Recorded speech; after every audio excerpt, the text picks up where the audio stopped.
المدثر نام۔ پہلی ہی آیت کے لفظ المدثر کو اس سورہ کا نام قرار دیا گیا ہے۔ یہ بھی صرف نام ہے، مضامین کا عنوان نہیں ہے۔ زمانہ نزول، اس کی پہلی 7 آیات مکہ معظمہ کے بالکل ابتدائی دور کی نازل شدہ ہیں۔ بعض روایات جو بخاری، مسلم، ترمذی اور مسند احمد وغیرہ میں حضرت جابر بن عبداللہ سے منقول ہیں، ان میں تو یہاں تک کہا گیا ہے کہ یہ قرآن مجید کی اولین آیات ہیں جو رسول اللہ صلی اللہ علیہ وسلم پر نازل ہوئیں، لیکن امت میں یہ بات قریب قریب بالاتفاق مسلم ہے کہ پہلی وحی جو حضور صلی اللہ علیہ وسلم پر نازل ہوئی وہ اقرا بسم ربک الذی خلق سے ما لم یعلم تک ہے۔ البتہ صحیح روایات سے جو کچھ ثابت ہے وہ یہ ہے کہ اس پہلی وحی کے بعد کچھ مدت تک رسول اللہ صلی اللہ علیہ وسلم پر کوئی وحی نازل نہیں ہوئی۔ پھر اس وقفے کے بعد جب اثر نو نزول وحی کا سلسلہ شروع ہوا تو اس کا آغاز سورہ مدثر کی انہی آیات سے ہوا تھا۔ امام زہری رحمۃ اللہ علیہ اس کی تفصیل یوں بیان کرتے ہیں: ایک مدت تک رسول اللہ صلی اللہ علیہ وسلم پر وحی کا نزول بند رہا اور اس زمانے میں آپ پر اس قدر شدید غم کی کیفیت طاری رہی کہ بعض اوقات آپ پہاڑوں کی چوٹیوں پر چڑھ کر اپنے آپ کو گرا دینے کے لیے آمادہ ہو جاتے تھے، لیکن جب کبھی آپ کسی چوٹی کے کنارے پر پہنچتے، جبریل علیہ السلام نمودار ہو کر آپ سے کہتے کہ آپ اللہ کے نبی ہیں، اس سے آپ کے دل کو سکون حاصل ہو جاتا تھا اور وہ اضطراب کی کیفیت دور ہو جاتی تھی۔ ابن جریر۔ اس کے بعد امام زہری خود حضرت جابر بن عبداللہ ہی کی یہ روایت نقل کرتے ہیں کہ رسول اللہ صلی اللہ علیہ وسلم نے فترۃ الوحی یعنی وحی بند رہنے کے زمانے کا ذکر کرتے ہوئے بیان فرمایا: ایک روز میں راستے سے گزر رہا تھا، یکا یک میں نے آسمان سے ایک آواز سنی، سر اٹھایا تو دیکھا کہ وہی فرشتہ جو غار حرا میں میرے پاس آیا تھا آسمان اور زمین کے درمیان ایک کرسی پر بیٹھا ہوا ہے۔ میں یہ دیکھ کر سخت دہشت زدہ ہو گیا اور گھر پہنچ کر میں نے کہا مجھے اڑاؤ، مجھے اڑاؤ۔ چنانچہ گھر والوں نے مجھ پر لحاف یا کمبل اڑا دیا۔ اس وقت اللہ نے وحی نازل کی کہ یا ایھا المدثر، پھر لگاتار مجھ پر وحی کا نزول شروع ہو گیا۔ بخاری، مسلم، مسند احمد، ابن جریر۔ سورہ کا باقی ماندہ حصہ آیت 8 سے آخر تک اس وقت نازل ہوا جب اسلام کی علانیہ تبلیغ شروع ہو جانے کے بعد مکے میں پہلی مرتبہ حج کا موقع آیا۔ اس کا مفصل واقعہ سیرت ابن ہشام میں بیان کیا گیا ہے، جسے آگے چل کر ہم نقل کریں گے۔ موضوع اور مضمون: جیسا کہ اوپر بیان کیا گیا ہے، رسول اللہ صلی اللہ علیہ وسلم پر پہلی وحی جو بھیجی گئی تھی وہ سورہ علق کی ابتدائی 5 آیات پر مشتمل تھی، جس میں صرف یہ فرمایا گیا تھا کہ پڑھو اپنے رب کے نام سے جس نے پیدا کیا، ایک لوتھڑے سے انسان کی تخلیق کی، پڑھو اور تمہارا رب بڑا کریم ہے جس نے قلم سے علم سکھایا، انسان کو وہ علم دیا جسے وہ نہ جانتا تھا۔ یہ نزول وحی کا پہلا تجربہ تھا جو اچانک حضور صلی اللہ علیہ وسلم کو پیش آیا تھا۔ اس پیغام میں آپ کو یہ نہیں بتایا گیا تھا کہ آپ کس کار عظیم پر مامور ہوئے ہیں اور آگے کیا کچھ آپ کو کرنا ہے، بلکہ صرف ایک ابتدائی تعارف کرا کے آپ کو کچھ مدت کے لیے چھوڑ دیا گیا تھا تاکہ آپ کی طبیعت پر جو شدید بار اس پہلے تجربے سے پڑا ہے اس کا اثر دور ہو جائے اور آپ ذہنی طور پر آئندہ وحی وصول کرنے اور نبوت کے فرائض سنبھالنے کے لیے تیار ہو جائیں۔ اس وقفے کے بعد جب دوبارہ نزول وحی کا سلسلہ شروع ہوا تو اس سورہ کی ابتدائی 7 آیتیں نازل کی گئیں اور ان میں پہلی مرتبہ آپ کو یہ حکم دیا گیا کہ آپ اٹھیں اور خلق خدا کو اس روش کے انجام سے ڈرائیں جس پر وہ چل رہی ہے، اور اس دنیا میں جہاں دوسروں کی بڑائی کے ڈنکے بج رہے ہیں خدا کی بڑائی کا اعلان کریں۔ اس کے ساتھ آپ کو ہدایت فرمائی گئی کہ اب جو کام آپ کو کرنا ہے اس کا تقاضا یہ ہے کہ آپ کی زندگی ہر لحاظ سے انتہائی پاکیزہ ہو اور آپ تمام دنیاوی فائدوں سے قطع نظر کر کے کامل اخلاص کے ساتھ خلق خدا کی اصلاح کا فریضہ انجام دیں۔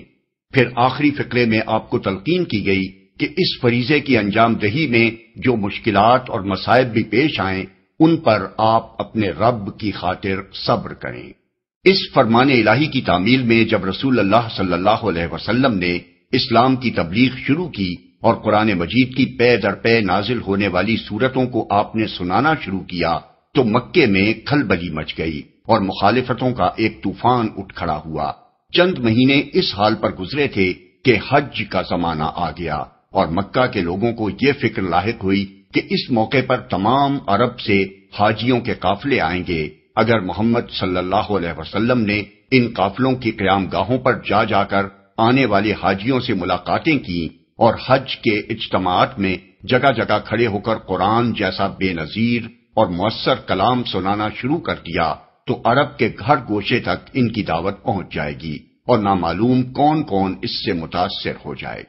اس لیے قریش کے سرداروں نے ایک کانفرنس کی جس میں طے کیا گیا کہ حاجیوں کے آتے ہی ان کے اندر رسول اللہ صلی اللہ علیہ وسلم کے خلاف پروپیگنڈا شروع کر دیا جائے۔ اس پر اتفاق ہو جانے کے بعد ولید بن مغیرہ نے حاضرین سے کہا کہ اگر آپ لوگوں نے محمد صلی اللہ علیہ وسلم کے متعلق مختلف باتیں لوگوں سے کی تو ہم سب کا اعتبار جاتا رہے گا، اس لیے کوئی ایک بات طے کر لیجئے جسے سب بالاتفاق کہیں۔ کچھ لوگوں نے کہا ہم محمد صلی اللہ علیہ وسلم کو کاہن کہیں گے۔ ولید نے کہا نہیں، خدا کی قسم وہ کاہن نہیں ہیں، ہم نے کاہنوں کو دیکھا ہے، جیسی باتیں وہ گنگناتے ہیں اور جس طرح کے فقرے وہ جوڑتے ہیں، قرآن کو ان سے کوئی دور کی نسبت بھی نہیں ہے۔ کچھ اور لوگ بولے انہیں مجنون کہا جائے۔ ولید نے کہا وہ مجنون بھی نہیں ہیں، ہم نے دیوانے اور پاگل دیکھے ہیں، اس حالت میں آدمی جیسی بہکی بہکی باتیں اور الٹی سیدھی حرکات کرتا ہے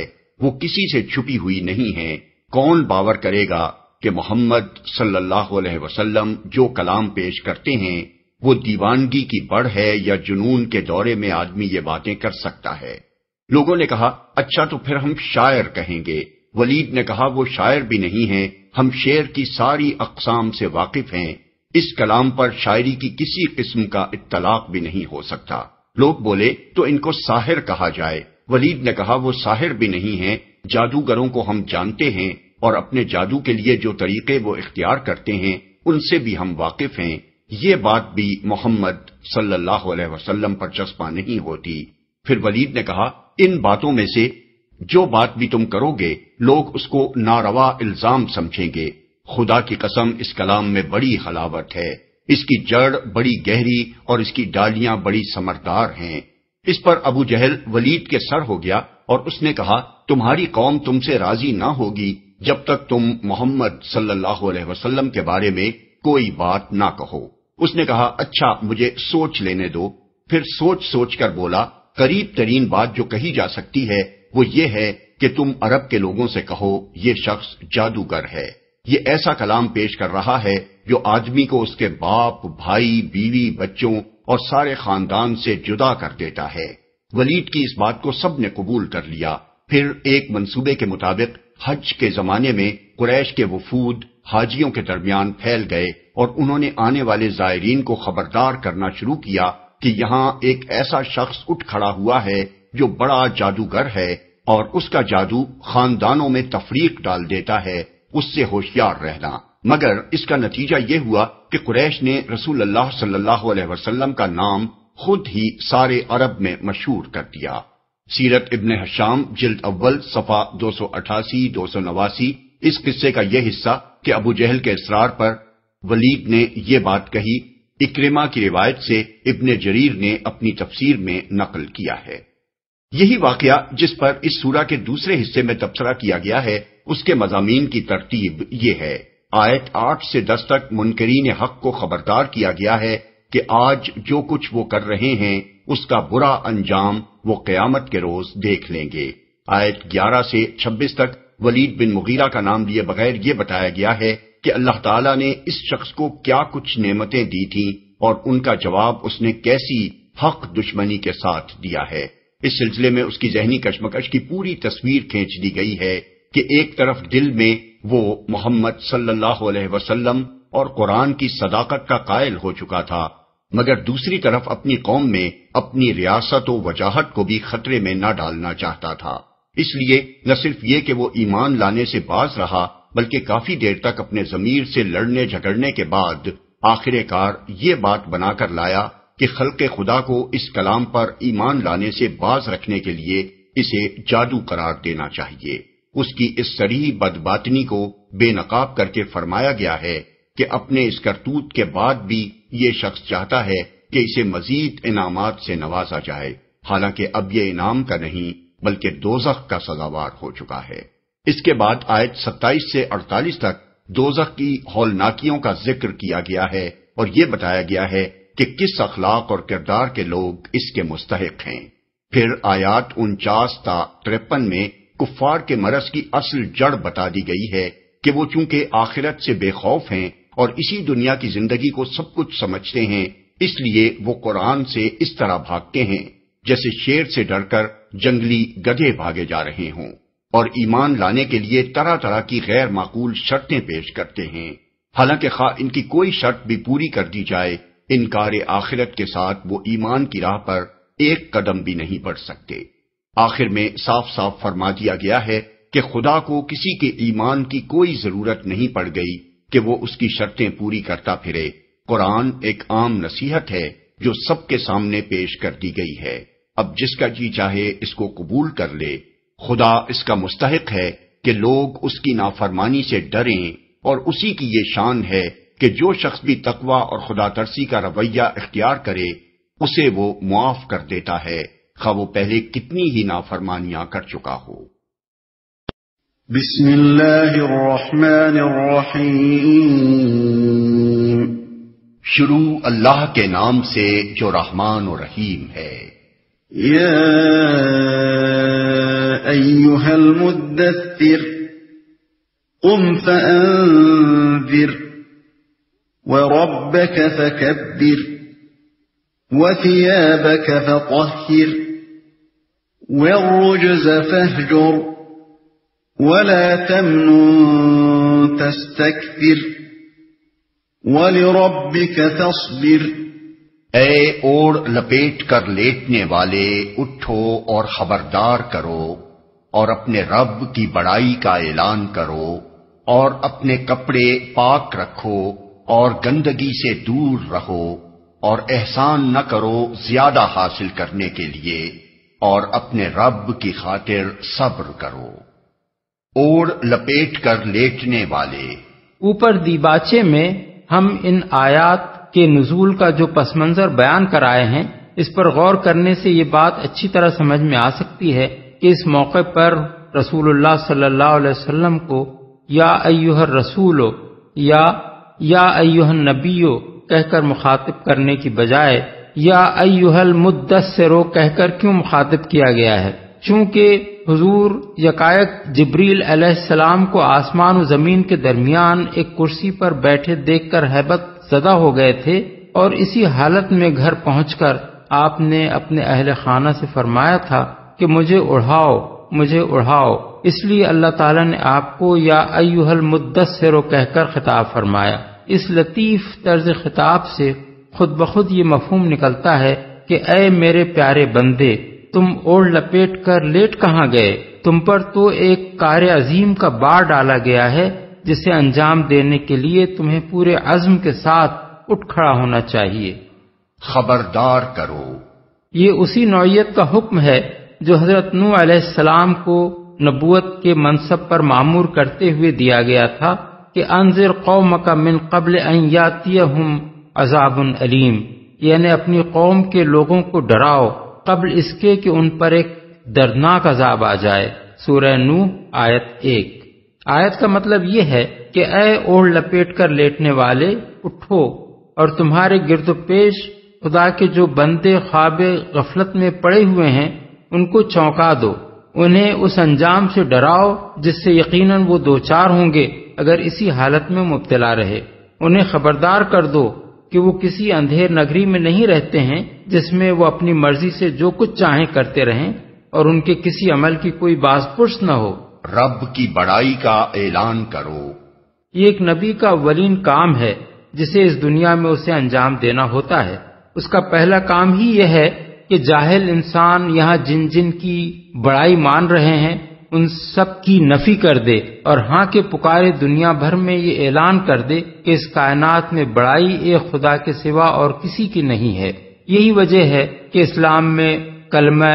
اللہ اکبر کو سب سے زیادہ اہمیت دی گئی ہے۔ اذان کی ابتدا ہی اللہ اکبر کے اعلان سے ہوتی ہے۔ نماز میں بھی مسلمان تکبیر کے الفاظ کہہ کر داخل ہوتا ہے اور بار بار اللہ اکبر کہہ کر اٹھتا اور بیٹھتا ہے۔ جانور کے گلے پر چھری بھی پھیرتا ہے تو بسم اللہ اکبر کہہ کر پھیرتا ہے۔ نعرہ تکبیر آج ساری دنیا میں مسلمان کا سب سے زیادہ نمایاں امتیازی شعار ہے، کیونکہ اس امت کے نبی نے اپنا کام ہی اللہ کی تکبیر سے شروع کیا تھا۔ اس مقام پر ایک اور لطیف نکتہ بھی ہے جسے اچھی طرح سمجھ لینا چاہیے۔ جیسا کہ ان آیات کی شان نزول سے معلوم ہو چکا ہے، یہ پہلا موقع تھا جب رسول اللہ صلی اللہ علیہ وسلم کو نبوت کا عظیم الشان فریضہ انجام دینے کے لیے اٹھ کھڑے ہونے کا حکم دیا گیا تھا، اور یہ بات ظاہر تھی کہ جس شہر اور معاشرے میں یہ مشن لے کر اٹھنے کا آپ کو حکم دیا جا رہا تھا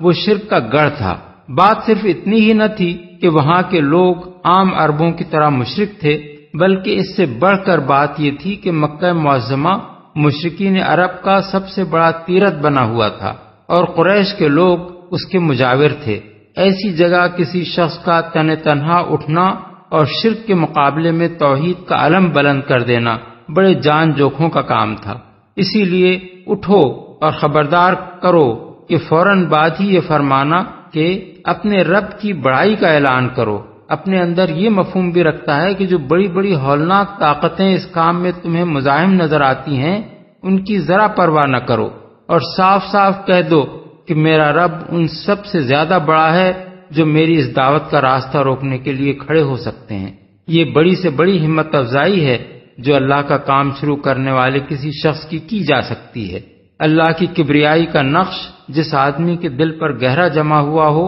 وہ اللہ کی خاطر اکیلا ساری دنیا سے لڑ جانے میں بھی ذرا بھر ہچکچاہٹ محسوس نہ کرے گا۔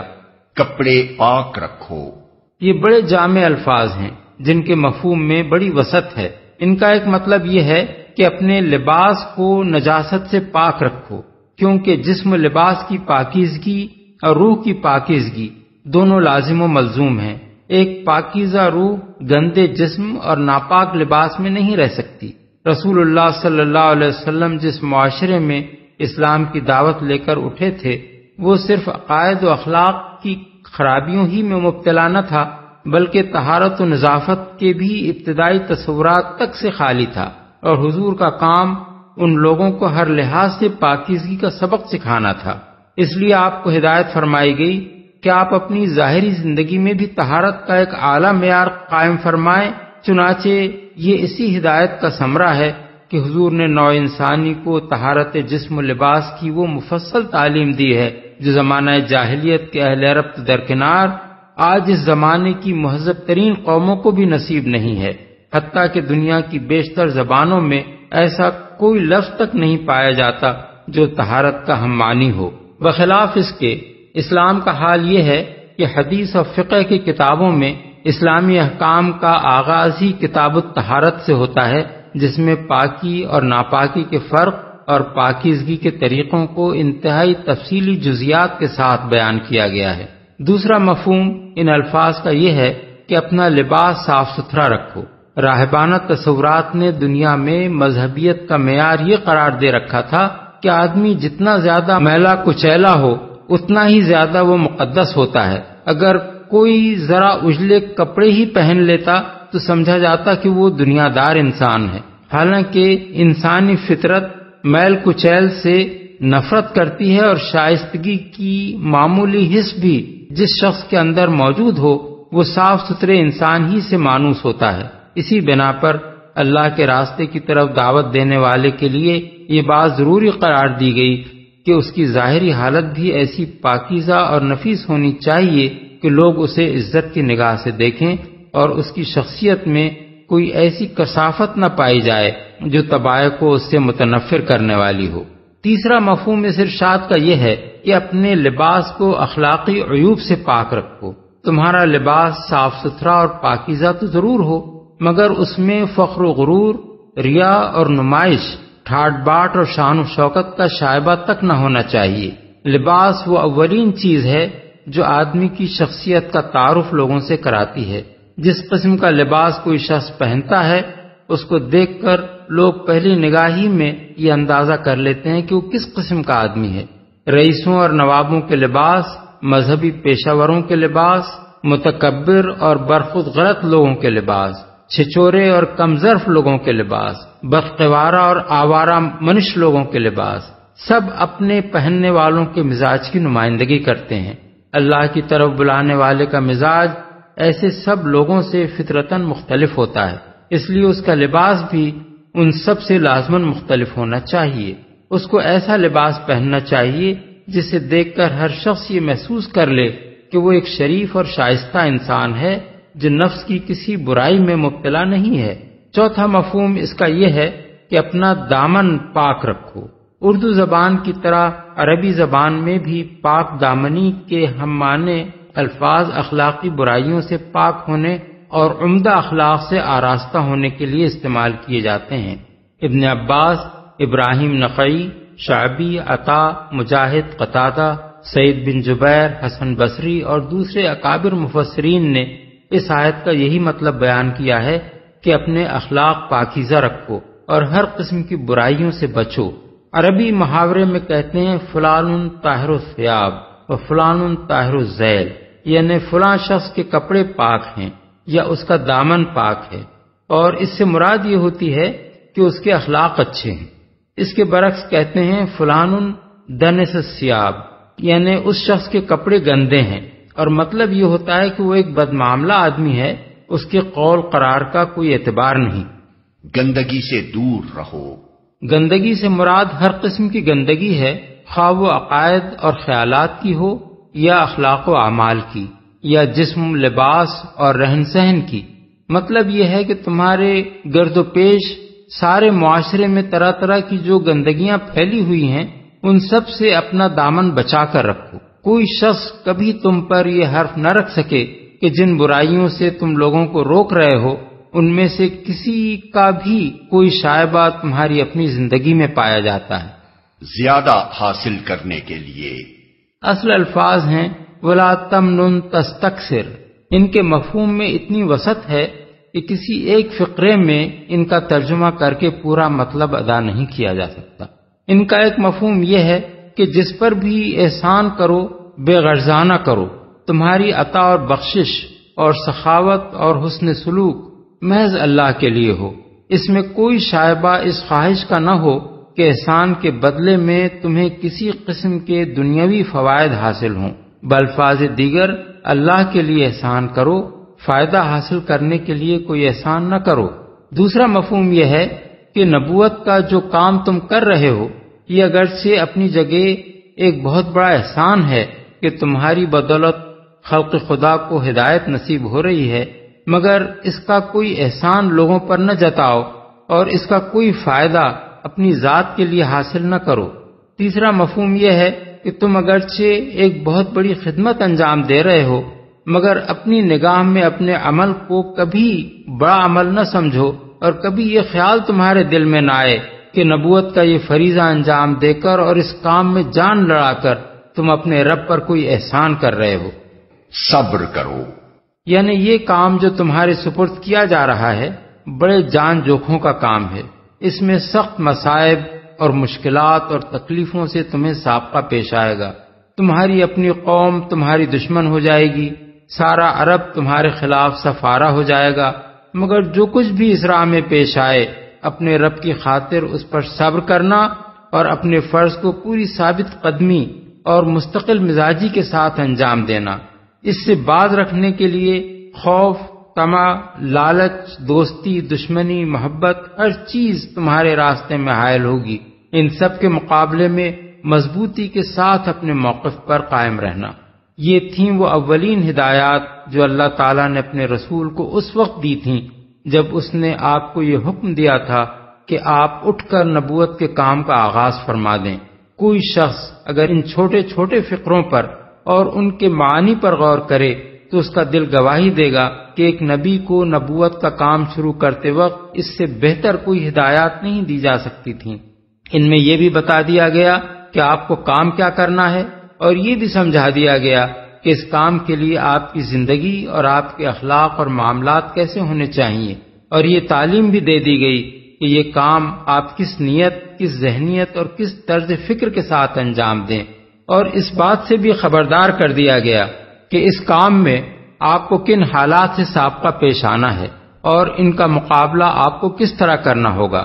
آج جو لوگ تعصب میں اندھے ہو کر یہ کہتے ہیں کہ معاذ اللہ سرا کے دوروں میں یہ کلام رسول اللہ صلی اللہ علیہ وسلم کی زبان پر جاری ہو جایا کرتا تھا، وہ ذرا آنکھیں کھول کر ان فقروں کو دیکھیں اور خود سوچیں کہ یہ سرا کے کسی دورے میں نکلے ہوئے الفاظ ہیں یا خدا کی ہدایات ہیں جو رسالت کے کام پر معمور کرتے ہوئے وہ اپنے بندے کو دے رہا ہے۔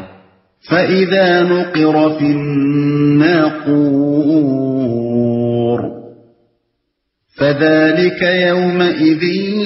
يَوْمٌ عَسِيرٌ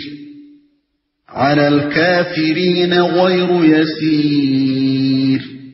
اچھا، جب سور میں پھونک ماری جائے گی وہ دن بڑا ہی سخت دن ہوگا، کافروں کے لیے ہلکا نہ ہوگا، سخت دن ہوگا۔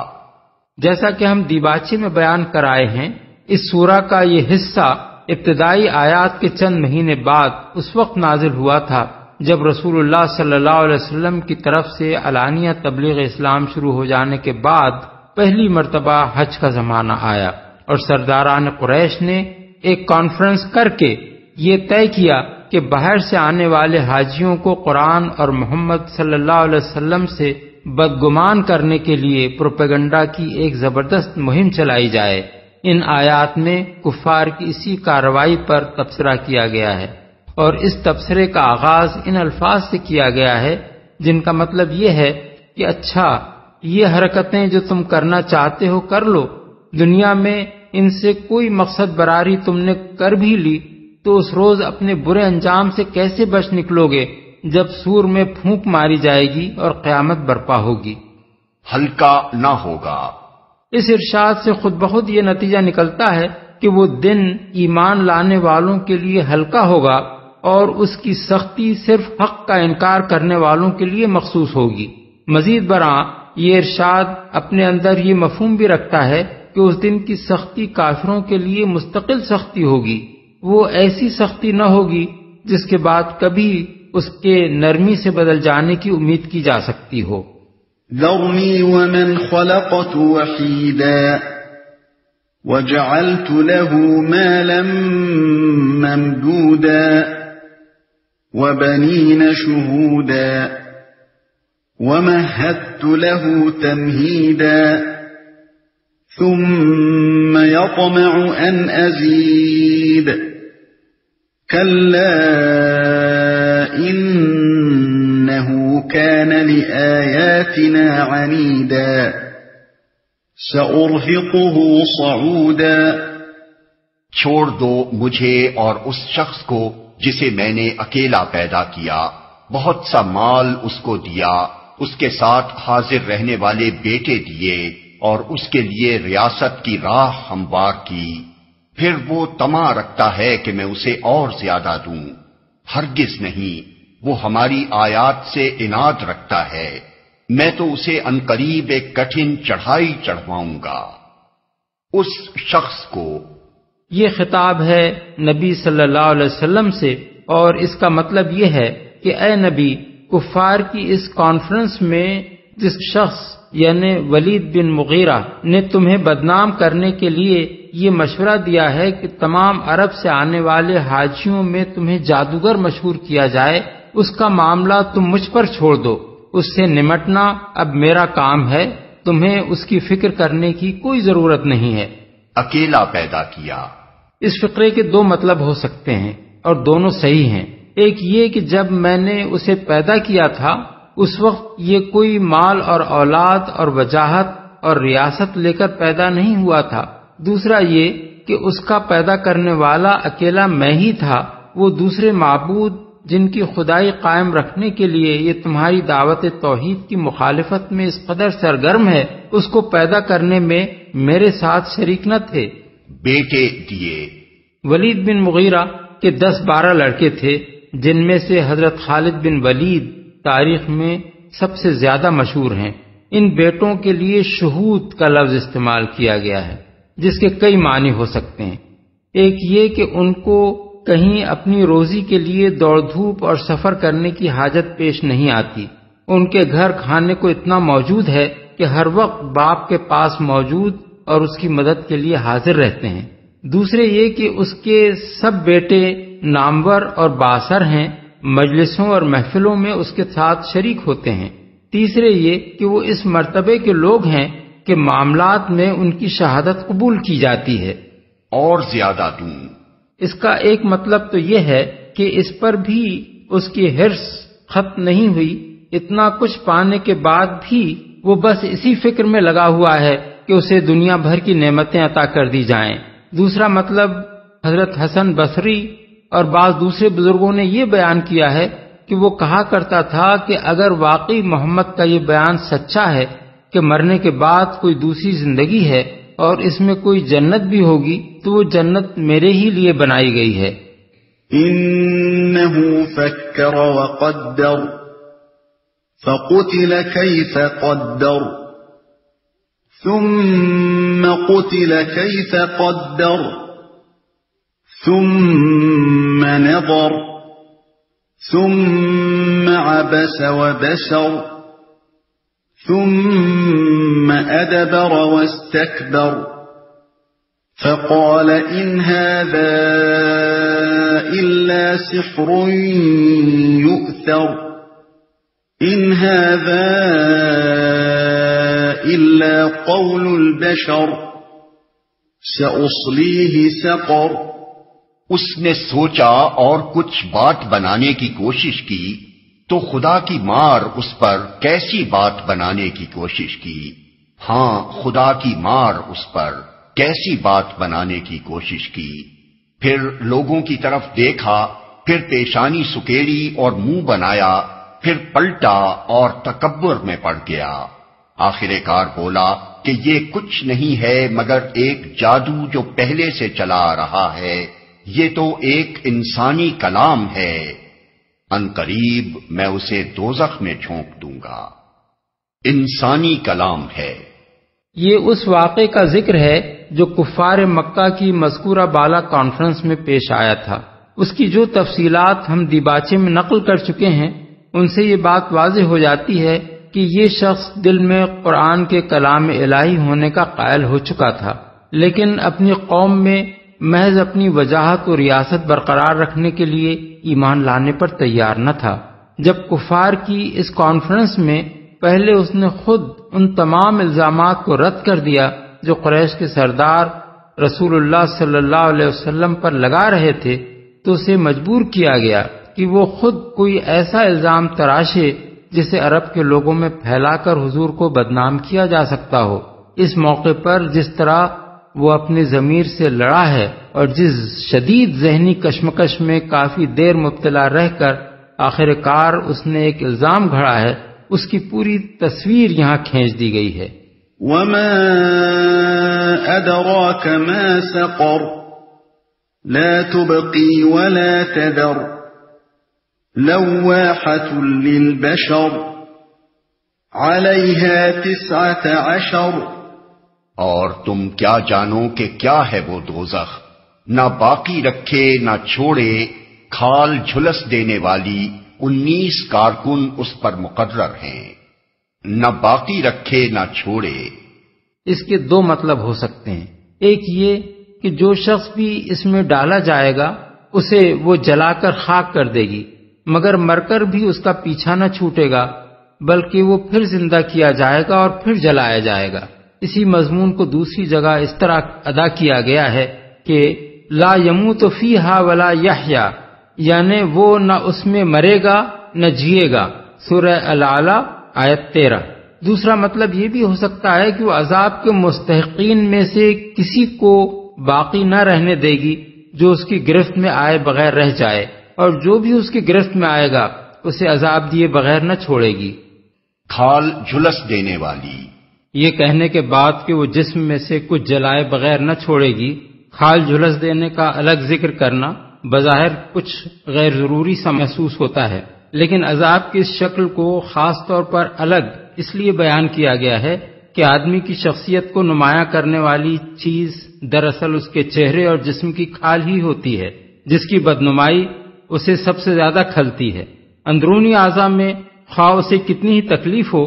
وہ اس پر اتنا زیادہ رنجیدہ نہیں ہوتا جتنا اس بات پر رنجیدہ ہوتا ہے کہ اس کا منہ بدنما ہو جائے یا اس کے جسم کے کھلے حصوں کی جلد پر ایسے داغ پڑ جائیں جنہیں دیکھ کر ہر شخص اس سے گھن کھانے لگے۔ اسی لیے فرمایا گیا کہ یہ حسین چہرے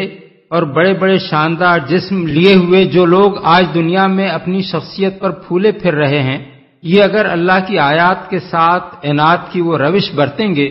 جو ولید بن مغیرہ برت رہا ہے تو ان کے منہ جھلس دیے جائیں گے اور ان کی کھال جلا کر کوئلے کی طرح سیاہ کر دی جائے گی۔ وَمَا جَعَلْنَا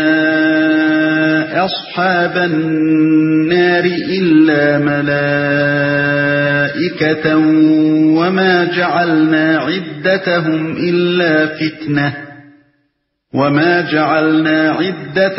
إِلَّا فِتْنَةً لِلَّذِينَ كَفَرُوا لِيَسْتَيْقِنَ الَّذِينَ أُوتُوا الْكِتَابَ وَيَزْدَادَ الَّذِينَ آمَنُوا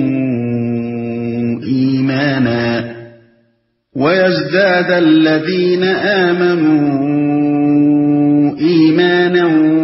وَلَا يَرْتَابَ الَّذِينَ أُوتُوا الْكِتَابَ وَالْمُؤْمِنُونَ وَلِيَقُولَ الَّذِينَ فِي قُلُوبِهِم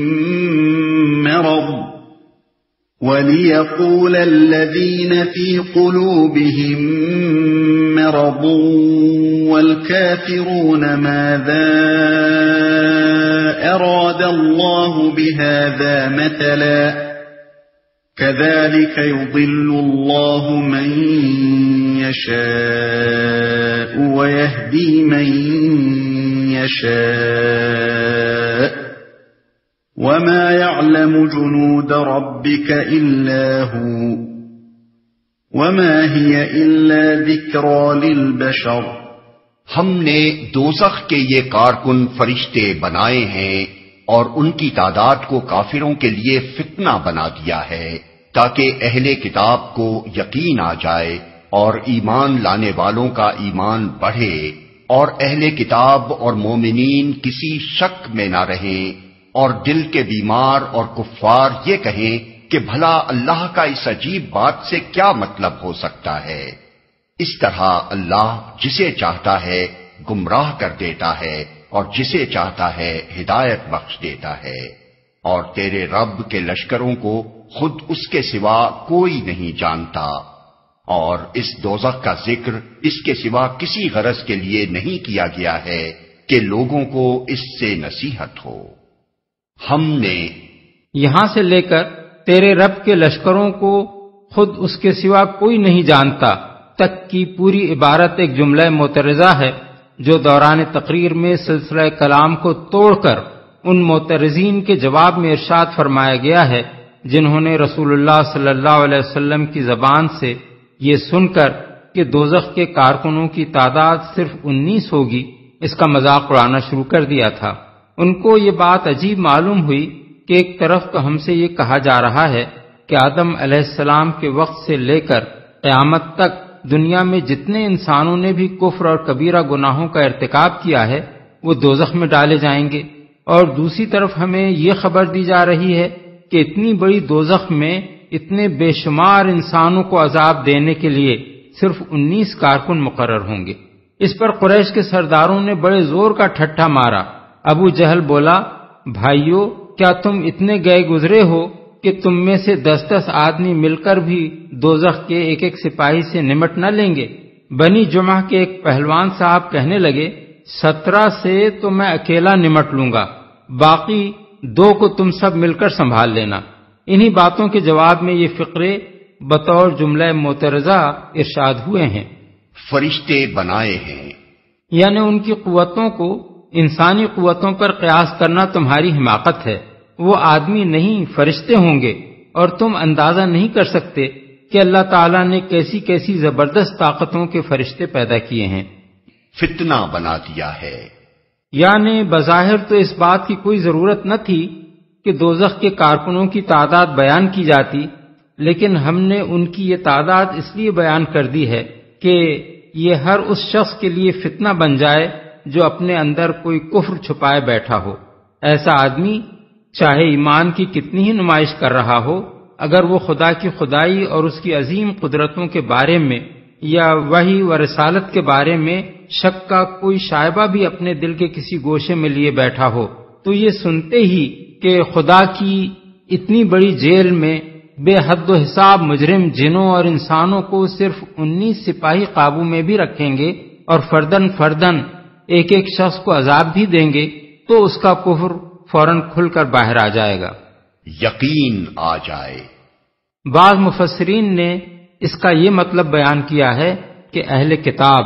یعنی یہود و نصارہ کے ہاں چونکہ ان کی اپنی کتابوں میں بھی دوزخ کے فرشتوں کی یہی تعداد بیان کی گئی ہے، اس لیے یہ بات سن کر ان کو یقین آ جائے گا کہ یہ بات فی الواقع اللہ تعالیٰ ہی کی فرمائی ہوئی ہے۔ لیکن یہ تفسیر ہمارے نزدیک دو وجوہ سے صحیح نہیں ہے۔ اول یہ کہ یہود و نصارہ کی جو مذہبی کتابیں دنیا میں پائی جاتی ہیں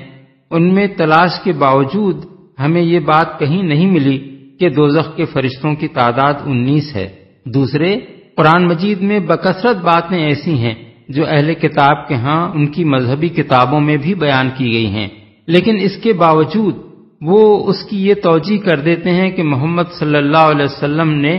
یہ باتیں ان کی کتابوں سے نقل کر لی ہیں۔ ان وجوہ سے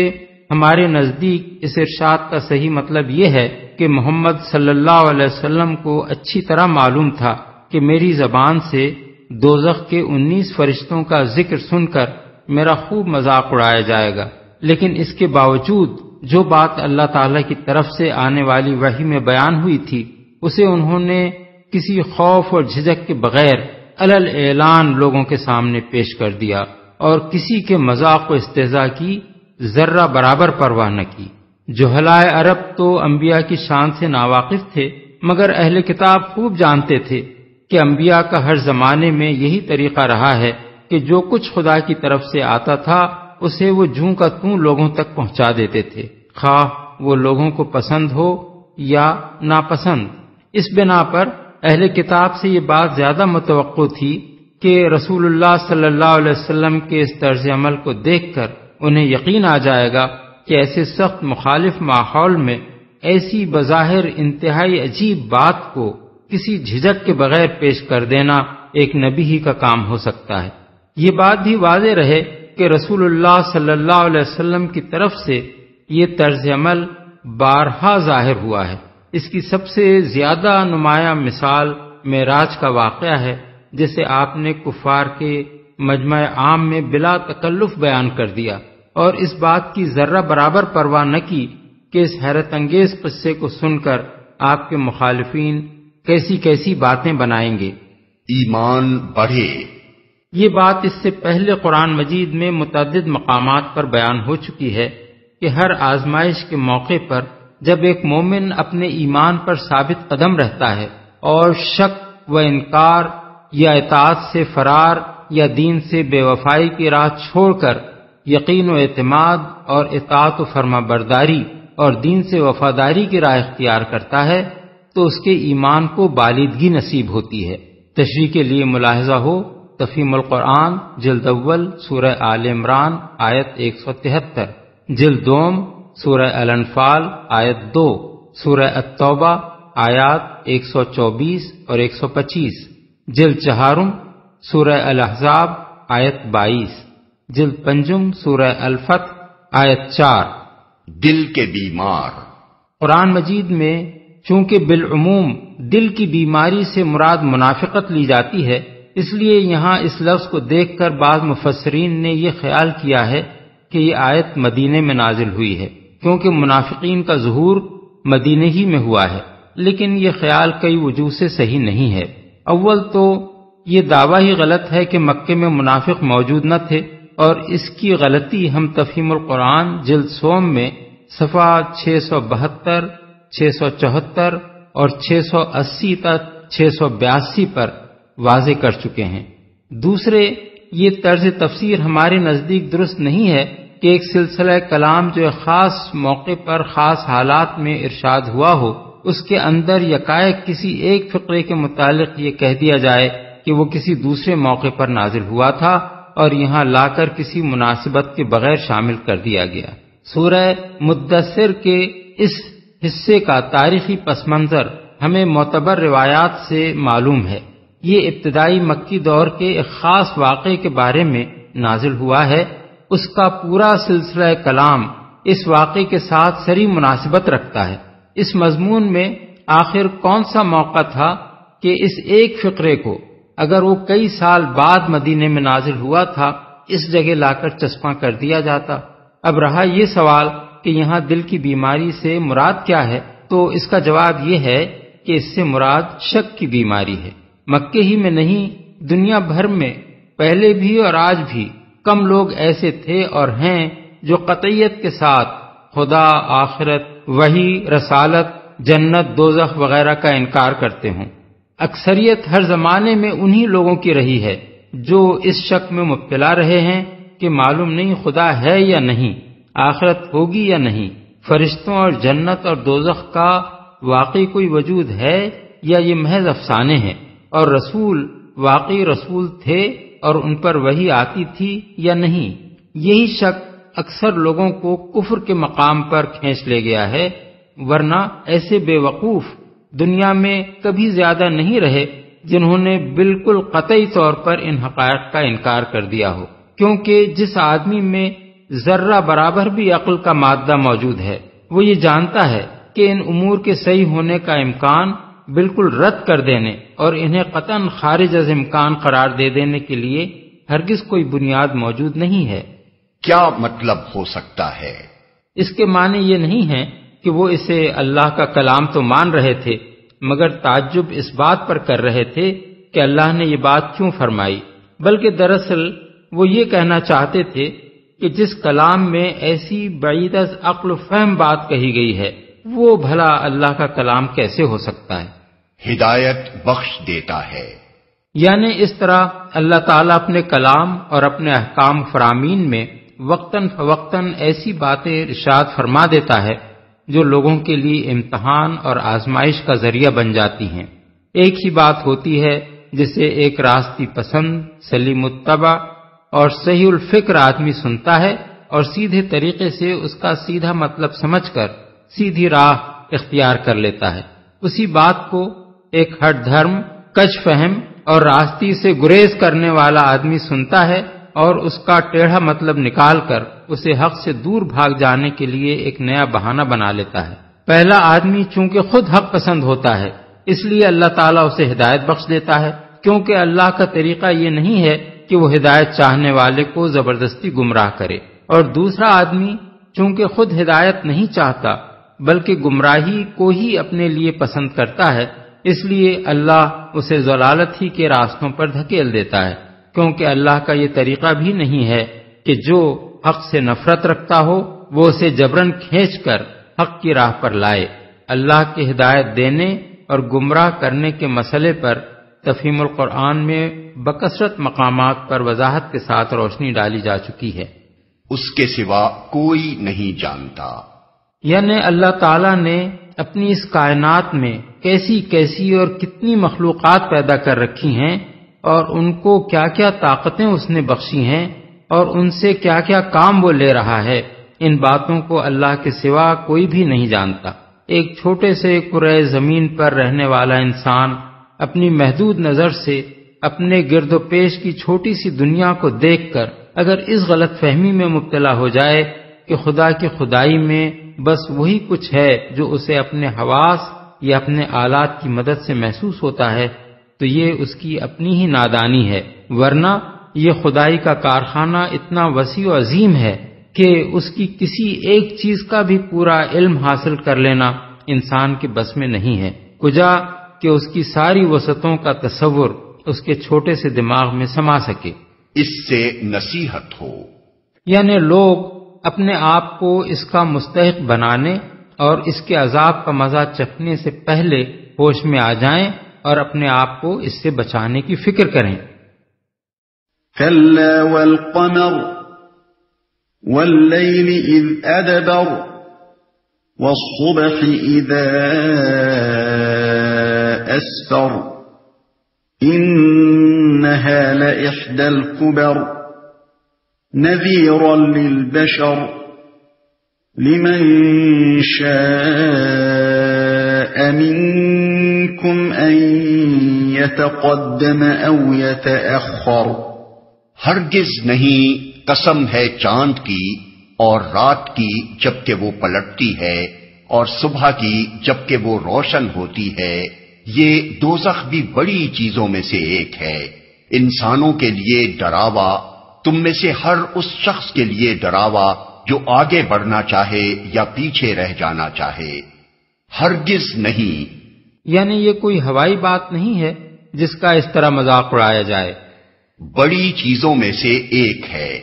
یعنی جس طرح چاند اور رات اور دن اللہ تعالیٰ کی قدرت کے عظیم نشانات ہیں، اسی طرح دوزخ بھی عزائم قدرت میں سے ایک چیز ہے۔ اگر چاند کا وجود غیر ممکن نہ تھا، اگر رات اور دن کا اس باقاعدگی کے ساتھ آنا غیر ممکن نہ تھا، تو دوزخ کا وجود آخر کیوں تمہارے خیال میں غیر ممکن ہو گیا؟ ان چیزوں کو چونکہ تم رات دن دیکھ رہے ہو، اس لیے تمہیں ان پر کوئی حیرت نہیں ہوتی، ورنہ اپنی ذات میں یہ بھی اللہ کی قدرت کے نہایت حیرت انگیز معجزے ہیں، جو اگر تمہارے مشاہدے میں نہ آئے ہوتے اور کوئی تمہیں خبر دیتا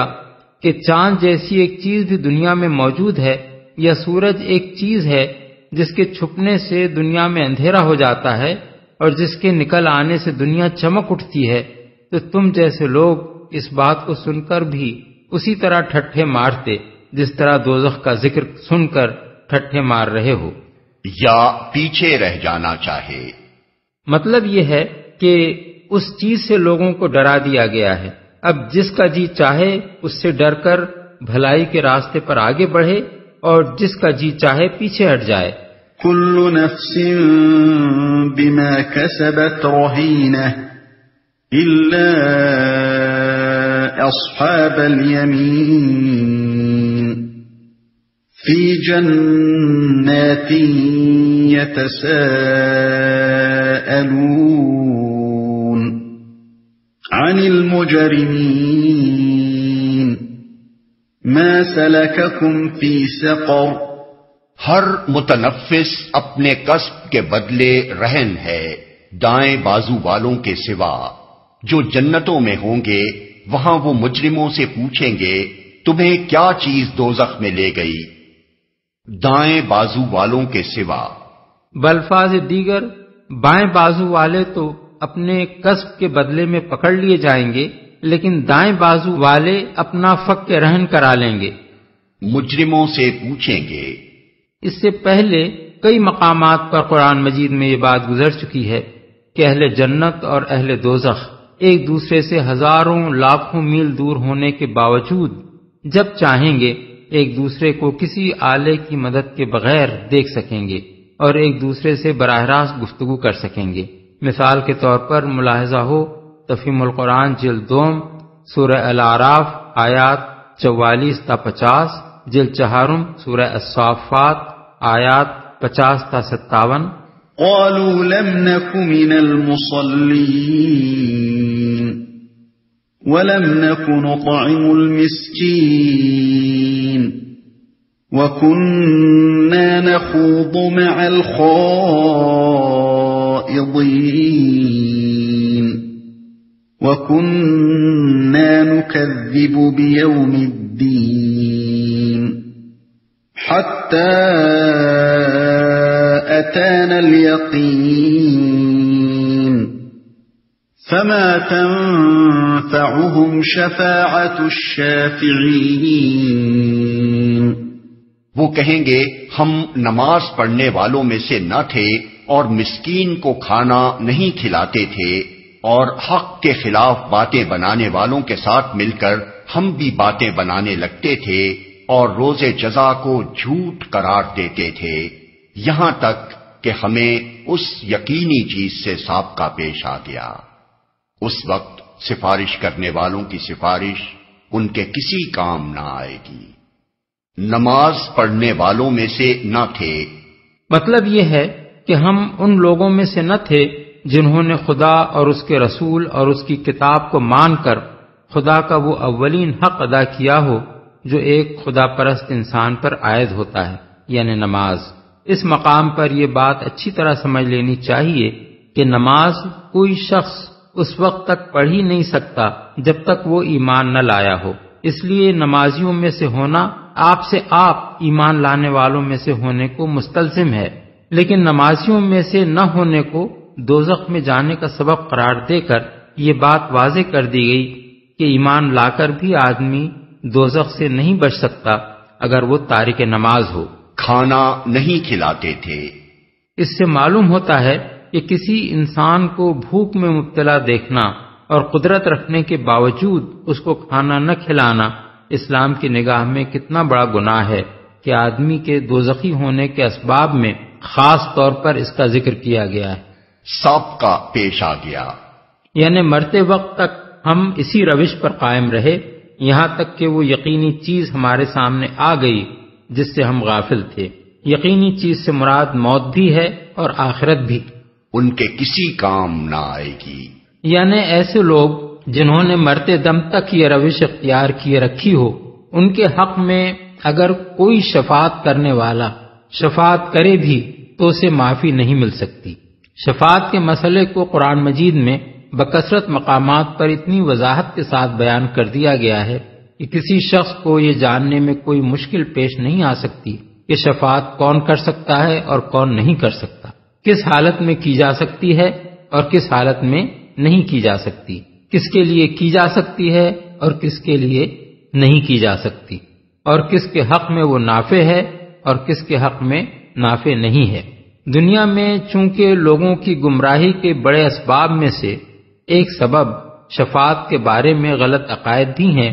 اس لیے قرآن نے اس مسئلے کو اتنا کھول کر بیان کر دیا ہے کہ اس میں کسی اشتباہ کی گنجائش باقی نہیں چھوڑی۔ مثال کے طور پر آیات ذیل ملاحظہ ہوں: سورہ البقرہ آیت 255، سورہ الانعام آیت 94، سورہ الاعراف آیت 53، سورہ یونس آیات 3 اور 18، سورہ مریم آیت 87، سورہ طٰہٰ آیت 109، سورہ الانبیاء آیت 28، سورہ سبا آیت 23، سورہ الزمر آیات 43 اور 44، سورہ المومن آیت 18، سورہ الدخان آیت 86، سورہ النجم آیت 26، سورہ النبا آیات 37 اور 38۔ تفہیم القرآن میں جہاں جہاں یہ آیات آئی ہیں ہم نے ان کی اچھی طرح تشریح کر دی ہے۔ فما لهم عن التذكرة معرضين كأنهم حمر مستنفرة فرت من قسورة بل يريد كل امرئ منهم أن يؤتى صحفا منشرة كلا بل لا يخافون الآخرة۔ آخر ان لوگوں کو کیا ہو گیا ہے کہ یہ اس نصیحت سے منہ موڑ رہے ہیں، گویا یہ جنگلی گدھے ہیں جو شیر سے ڈر کر بھاگ پڑے ہیں،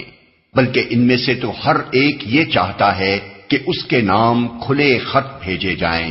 ہرگز نہیں، اصل بات یہ ہے کہ یہ آخرت کا خوف نہیں رکھتے،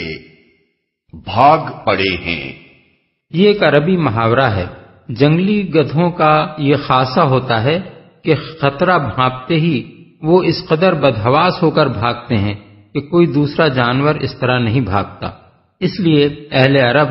غیر معمولی طور پر بدحواس ہو کر بھاگنے والے کو ان جنگلی گدھوں سے تشبیہ دیتے ہیں جو شیر کی بو یا شکاریوں کی آہٹ پاتے ہی بھاگ پڑے ہوں۔ خط بھیجے جائیں،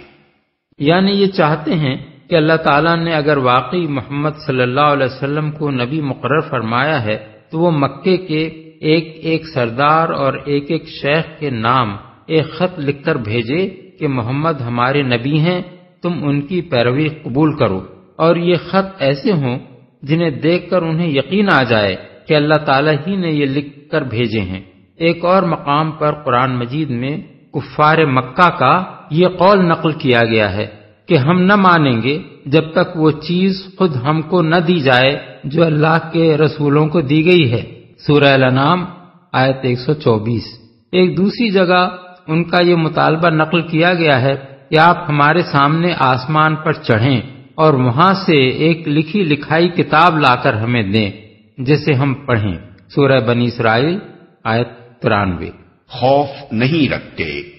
یعنی ان کے ایمان نہ لانے کی اصل وجہ یہ نہیں ہے کہ ان کے یہ مطالبے پورے نہیں کیے جاتے، بلکہ اصل وجہ یہ ہے کہ یہ آخرت سے بے خوف ہیں۔ انہوں نے سب کچھ اسی دنیا کو سمجھ رکھا ہے اور انہیں یہ خیال نہیں ہے کہ اس دنیا کی زندگی کے بعد کوئی اور زندگی بھی ہے جس میں ان کو اپنے اعمال کا حساب دینا ہوگا۔ اسی چیز نے ان کو دنیا میں بے فکر اور غیر ذمہ دار بنا دیا ہے۔ یہ حق اور باطل کے سوال کو سرے سے بے معنی سمجھتے ہیں، کیونکہ انہیں دنیا میں کوئی حق ایسا نظر نہیں آتا جس کی پیروی کا نتیجہ لازماً دنیا میں اچھا ہی نکلتا ہو، اور نہ کوئی باطل ایسا نظر آتا ہے جس کا نتیجہ دنیا میں ضرور برا ہی نکلا کرتا ہو۔ اس لیے یہ اس مسئلے پر غور کرنا لاحاصل سمجھتے ہیں کہ فی الواقع حق کیا ہے اور باطل کیا۔ یہ مسئلہ سنجیدگی کے ساتھ قابل غور اگر ہو سکتا ہے تو صرف اس شخص کے لیے